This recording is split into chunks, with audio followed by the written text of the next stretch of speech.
I was babysitting my nephew when he said, "I'm sorry," he whimpered in the dark.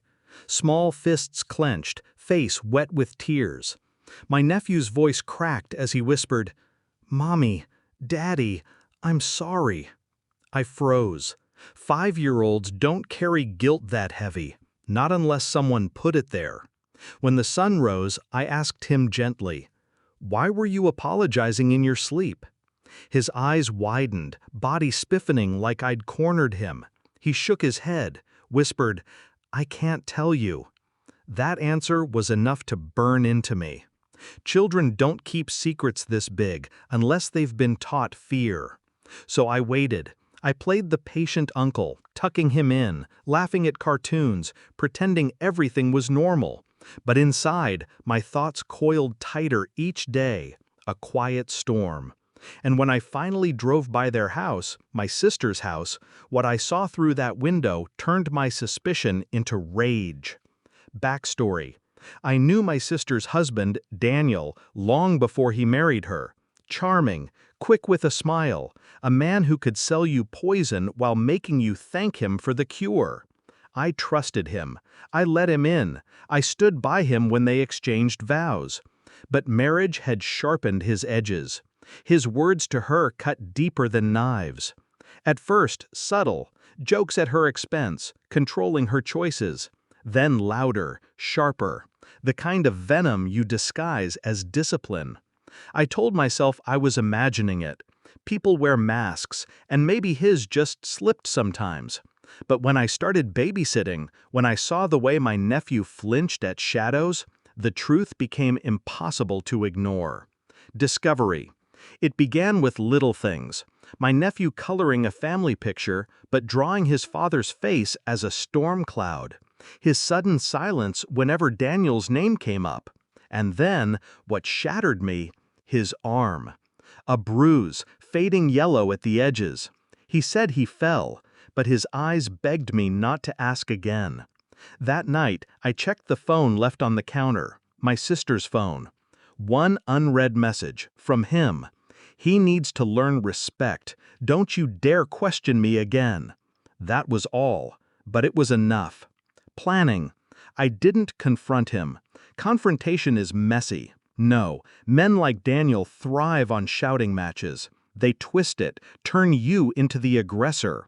So I kept my voice calm, my smile steady. I became invisible. Meanwhile, I started documenting every bruise, every flinch, every late-night text my sister didn't want to show me. I gathered pieces, slowly, carefully, a puzzle only I could see forming. And when I drove to their house that night, pretending I'd forgotten something, and peeked into the living room window, the puzzle completed itself. Daniel stood there, his hand raised, my sister cowering, my nephew clutching a stuffed bear like a shield. I didn't knock. I didn't enter. I called the police. Execution. It wasn't just one call. It was a symphony. First, the police. They had my photos, timestamps, evidence lined up in a neat folder I'd prepared weeks earlier. No vague accusations, solid proof. Then, Child Protective Services. I'd already spoken to a counselor, prepared the ground. And finally, the trap I set for Daniel himself. Financial records, hidden debts, secret accounts. He thought he was clever, siphoning money behind my sister's back, but I had already copied every statement. When the police arrived, I stood at the curb, calm, silent.